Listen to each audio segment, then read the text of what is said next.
रऊफ हसन समेत पीटीआई के मरकजी सेक्रेटेरिएट से गिरफ्तार कारकुनों की इस्लामाबाद की अदालत में पेशी। मजीद रिमांड की दरखास्त पर फैसला महफूज कर लिया गया। 9 वाकयात की तहकीकात के लिए जुडिशल कमीशन की तश्कील में पेशरफ। खैबर पख्तूनख्वा हुकूमत ने chief justice Peshawar high court को खत लिख दिया। हाफिज नईम ने एक बार फिर IPPs के साथ मुबैना जालिमाना मुआहदे खत्म करने का मुतालबा कर दिया। मुआहदा करने वालों के एहतसाब पर भी जोर। MQM पाकिस्तान के ज़ेरे एहतमाम आज एक्सपो सेंटर में यूथ कन्वेंशन मुनक्किद होगा। अनीस कायम खानी ने यूथ कन्वेंशन को सियासत से बालातर करार दे दिया। पंजाब के तमाम शहरों में कूड़ा टैक्स साइड कर दिया गया। कूड़ा टैक्स से छोटे और बड़े घरों के तनासुब से लगाया जाएगा।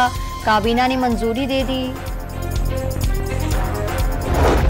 कोई मदरसा दहशत गर्दी में मुलविस है तो सबूत दें, खुद ताला लगा देंगे। मौलाना ताहिर शफी के प्रेस कॉन्फ्रेंस। वज़ीर आज़म से मसाजिद के 50% बिल मुआफ करने का मुतालबा। हरिपुर में बिजली बिल और मकान का किराया अदा न करने के सकने पर बेरोजगार इंजीनियर का इकदाम में खुदकुशी।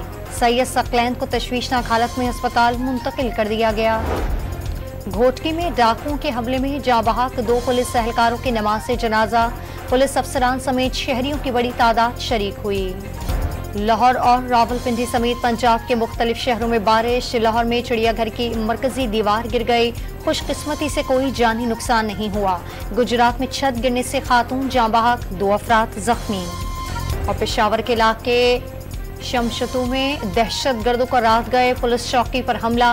पुलिस की फौरी जवाबी कार्रवाई से दहशतगर्द भाग निकले।